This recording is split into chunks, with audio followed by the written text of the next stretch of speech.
Kyle, the crowd was already into a frenzy when you got to that at bat in the first inning, and just the sensation you had at that moment, just being able to start the game the way you did with that home run. How did that feel for you, and just to get the team on the right track at that moment? Yeah, I think the biggest thing is obviously Wheels went out there, great first inning, and fans are into it, and you're wanting to kind of hop right on Gowan there, and I'm sure he didn't mean to to throw it where the location was, but was able to put a good swing on it, and it just gets the crowd.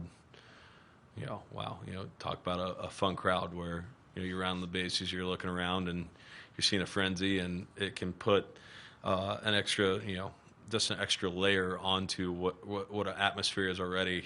And Trey goes out there, puts a really good swing on the ball, and then Hart follows up with another home run and adds on to another layer. So can't say enough about what the crowd was tonight. They were with us the whole entire night, and looking forward to getting back here tomorrow. On the left side, standing up. Kyle, Torey Lovullo said you guys ambushed Zach. How much of that was the plan going in against him specifically, or was it more just wanting to set a tone regardless of who the pitcher is? Yeah, for us as an offense in general, we're not looking to take hitters' pitches. We'll give them some pitcher's pitches, things like that, but we're not trying to chase as well. I think the biggest thing is just trying to get him in the zone, and he's such a great pitcher. He's had such a great year, to where if you get him in the zone and you're going to go swing, you don't want to miss it. That's the biggest thing, right? That's the whole thing with a lot of these really good pitchers, that they can live off of a swing and a miss or a foul ball or something like that, and then you're going to a nastier pitch. So the biggest thing for us is, look, obviously we all come up with a plan. Not everyone's going to have the same plan, but everyone goes up there with a plan, and, you're looking to execute that plan. And, if that's looking for a pitch in a certain area, or if it's just looking at an area, whatever it is. Paul, second row on the left. Kyle, speaking of really good pitchers, Zach Wheely's last two postseasons, you've played with some really good postseason pitchers. You did with the Cubs. What have you seen from Zach, and what does it say about him that he's done this on the big stage these last 2 years? Yeah, you can't say enough about the way that he takes the ball and the way that he, composes himself. It's a rowdy crowd. I'm itching when I'm in in the cage waiting for that first inning to be over, and he's out there and he's in control of the game and he's in control of the situation. I feel like he does such a really good job of staying within himself and having plus stuff, and when he has the command that he has, and it's like he's just getting better with age, right? That he's obviously got a electric stuff, but when he's commanding the baseball, it's pretty nasty, and I'm happy to be on his team because I did not like facing that guy. And can't talk about the poise, the stuff, everything. It's all A+, and he's a true number one, and you're looking forward to handing him the ball. On the left side in the middle. Kyle, your home run came off the bat at 117 miles an hour, which is the hardest hit home run you've had since the one off Darvish last year. Do you know when you've really got a ball and like that? And if so, can you tell even before you make contact with it? I think the biggest thing is just, when you make a good swing, you don't really feel it. It's that's when it's barreled. Fortunately, even when I didn't get the run in there from third base, I hit it pretty good, and it still doesn't feel like anything. You know what I mean? So, I think when you don't feel anything, and two, you hear the crowd roar and you see the trajectory, I think that's a pretty good sign. So, but yeah, it was a good swing, and looking to bundle it up and try to keep putting more good swings on baseballs. JP. Kyle, you've played on a lot of really great offensive teams in your career. I wonder, the hitters meetings that you have with this group, are there a couple guys that are especially vocal? What's unique about just how much you guys love talking hitting with each other? Yeah, I think the biggest thing is, Kaling does a pretty good job breaking down the opposing pitchers for us, and kind of gives us a what they're doing lately, and what their recent outings have been like, and things like that. And guys will kind of talk just around that whenever you're on a certain guy, and the input it's really important. It might not even be in the hitters meeting. It can be when you're coming in off in a bat, and someone's asking you, what did that cutter look like, or what did the slider look like, things like that. So, when you're formulating an approach and a game plan, there is a overall there's a team aspect to it, but also too everyone has their personal game plan as well. So, when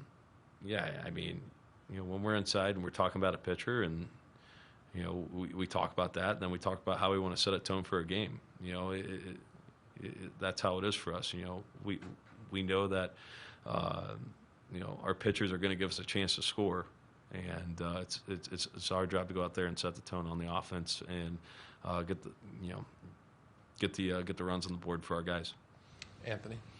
What was the dugout reaction to Bryce homering on his birthday, and how did you guys help him celebrate? Yeah, I think he said it was a dream of his to play on his birthday. So, pretty good birthday swings he had today. So, big home run. Obviously the big single there, and worked a really nice walk too. So,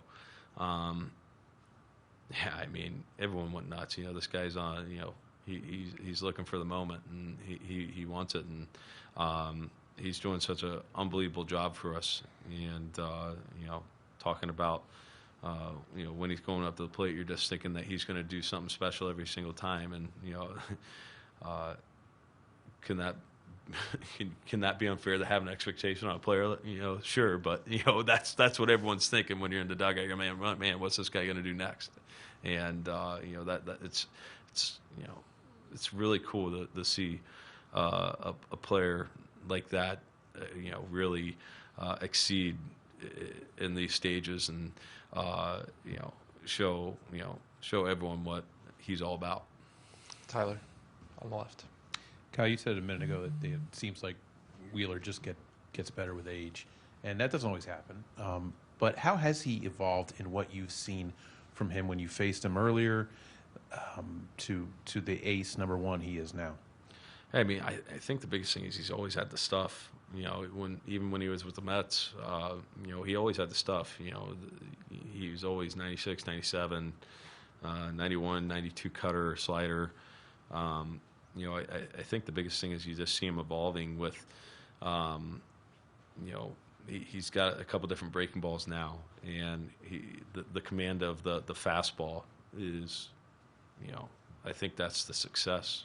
The anyone is the command of his fastball, and anyone's success, right? If you can, John Lackey always said it, down and away is recession proof.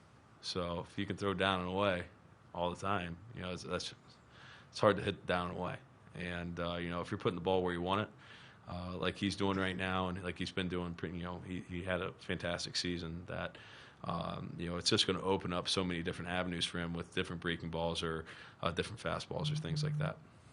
We'll take one last one on the left side on the aisle. Kyle, you mentioned you were in the cage, just kind of itching to get out there. I'm wondering, what's it like, kind of waiting for that first at bat in a postseason game? What's your mentality like?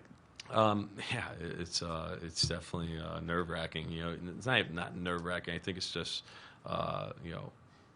it's positive anxiety, right? Where I can't control anything out in the field anymore. So I'm just in the cage and sitting there watching the live feed and trying to get ready for that bat, and put myself in different scenarios, and put myself in different counts and things like that in my head whenever we're flipping. And that's the biggest thing for me, is just trying to put myself in different scenarios when I'm in the cage. So whenever I am out there, that I'm not going to be shocked by any kind of scenario. But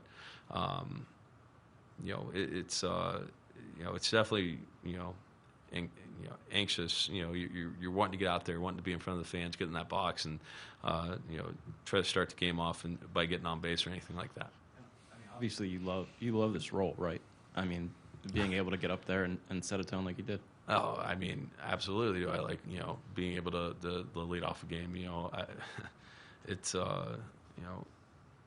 it's a fun thing when you step into the you're walking up to the plate, and next thing you know, 46,000 people are getting on their feet and ready to rock and roll, and you're looking to set a tone. If that's like you said, a home run, if it's a walk, if it's a single, whatever it is, to try to get on base for these guys behind me. So. Yeah, it's a really special thing. Those are things I'm not going to forget ever. Whenever I'm done playing, is walking up to the plate in these playoff games and hearing these crowds roar. Thanks. All right, thanks a lot, Kyle. We'll see you tomorrow.